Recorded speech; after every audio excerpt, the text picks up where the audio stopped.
अस्सलामुअलैकुम 26 न्यूज के साथ मैं हूं नाइला मीर। नजर डालते हैं नेशनल बुलेटिन पर। सुप्रीम कोर्ट में प्रैक्टिस एंड प्रोसीजर एक्ट से मुतालिक दायर 9 दरखास्तों पर बराह रास्त समाअत जारी है। चीफ जस्टिस काजी फैज ईसा ने कहा कि हमारी कोशिश होगी आज केस का इख्तिताम करें, एक केस को ही लेकर नहीं बैठ सकते। सुप्रीम कोर्ट में पहले ही बहुत सारे केस ज़ेर अल्तवा हैं। चीफ जस्टिस ने कहा कि आज इस कानून का असर बिलखसूस चीफ जस्टिस और 2 सीनियर जजेस पर होगा। अख्तियारात को कम नहीं बांटा जा रहा है। इस कानून का इतलाक आइंदा की चीफ जस्टिस पर भी होगा। चीफ जस्टिस का अख्तियार और पार्लियामेंट का अख्तियार आमने सामने है। कुछ जजेस समझते हैं पार्लियामेंट और चीफ जस्टिस का अख्तियार आमने सामने है, कुछ ऐसा नहीं समझते। जस्टिस काजी फैज ईसा ने कहा कि कुछ लोगों का भी ख्याल है इस कानून से सुप्रीम कोर्ट और पार्लियामान आमने सामने आ गए। मैं लफ्ज जंग इस्तेमाल नहीं करूंगा। Supreme court practice and procedure अब कानून बन चुका है। हसबा बिल कभी कानून बना ही नहीं था। पार्लियामेंट कानून साजी कर सकता था या नहीं, इस बहस में नहीं जाना चाहिए। Supreme court practice and procedure आइन से मुतसादम है या नहीं, ये बताएं।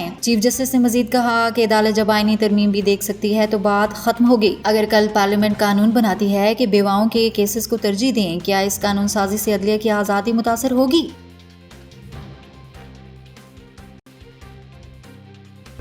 मुस्लिम लीग नून के रहनुमा राना सनाउल्लाह ने कहा है कि एस्टैब्लिशमेंट से मामला तय पाने का तासुर बेबुनियाद है। पूरी कौम नवाज शरीफ की वतन वापसी की मुंतजर है। नवाज शरीफ 21 अक्टूबर को पाकिस्तान आ रहे हैं। मीनारे पाकिस्तान पर इस्तकबाल और खिताब होगा। तफसीलात के मुताबिक लाहौर में प्रेस कॉन्फ्रेंस करते हुए राना सनाउल्लाह ने कहा कि नवाज शरीफ की हिफाजती जमानत के लिए कानूनी टीम ने तैयारी मुकम्मल कर ली है। हमने किसी पर मुकदमा नहीं बनाया। कोई जेल में है तो अपनी हरकतों की वजह से है। 9 मई को साजिश के तहत पाकिस्तान के दिफा पर हमला किया गया। राना सनाउल्लाह ने कहा कि अगर ये लोग 9 मई को कामयाब हो जाते तो तबाहकुन असरात होते। मुआशी तौर पर इस वक्त हम तबाही के दहाने पर खड़े हैं। राना सनाउल्लाह का मजीद कहना था कि पूरे मुल्क से कारकुन मियां नवाज शरीफ के इस्तकबाल के लिए लाहौर पहुंचेंगे। फितने फसाद का तजुर्बा न किया जाता तो आज CPAC मुकम्मल हो चुका होता। इंतकामी सोच ने मुल्क को दलदल में धकेला है। हम भी सबको पकड़ने में लग जाएंगे तो मुल्क तरक्की नहीं करेगा।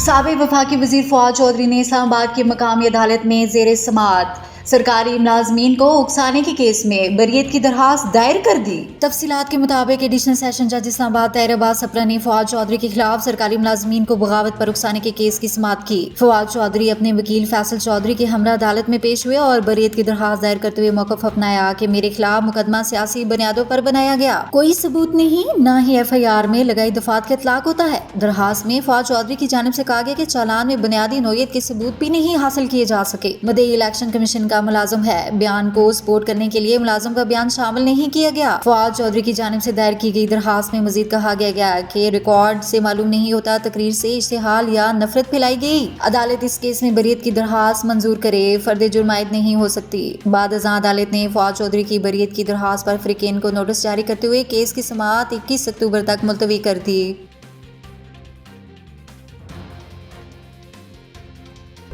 डॉलर की कीमत में मुसलसल 3 हफ्तों तक कमी के बाद रुपए की कदर बहाल हो गई है।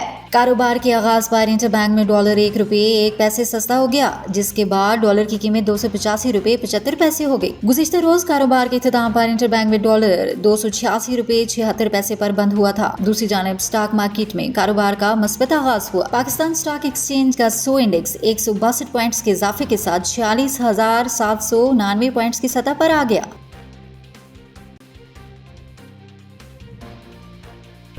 अब तक के लिए इतना ही। मजीद खबर और अपडेट्स के लिए देखते रहिए 26 न्यूज।